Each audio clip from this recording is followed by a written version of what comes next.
Ráno vstávám, venku ještě tma, studený ruce v hlavě únava. Každý den stejná cesta tam a zpět, člověk něco obětuje, aby mohl dál žít svět. V montérkách schovávám svoje sny, nikdo nevidí, co člověka uvnitř ničí. Říkám si, že jednou bude líp, ale čas letí rychleji než dřív. A někdy mám chuť všechno vypnout, na chvíli jen sedět a nemuset bojovat.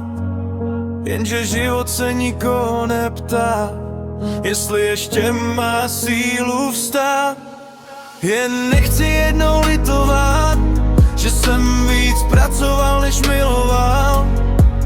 Život utíká jak poslední vlak a nikdo neví, kdy přijde pád. Tak běžím dál i přes všechny rány, kvůli snům, co pořád nejsou vzdálený. Možná jednou přijde lepší den, kdy nebudu žít jen pro tenhle systém.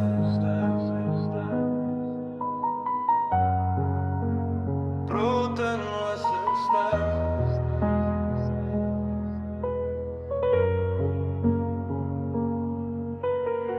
Kolikrát jsem byl doma jen na půl, hlavou pryč, i když jsem vedle ní stál. Peníze člověka mění víc než chce a někdy ztratí to nejcennější potichu cestou ven. Když večer koukám unavenej do stropu, říkám si, jestli to všechno má cenu. Jestli ty hodiny pryč něco změní, nebo život uteče bez varování. A někdy mám chuť všechno vypnout, na chvíli jen sedět a nemuset bojovat. Jenže život se nikoho neptá, jestli ještě má sílu vstát. Jen nechci jednou litovat, že jsem víc pracoval než miloval.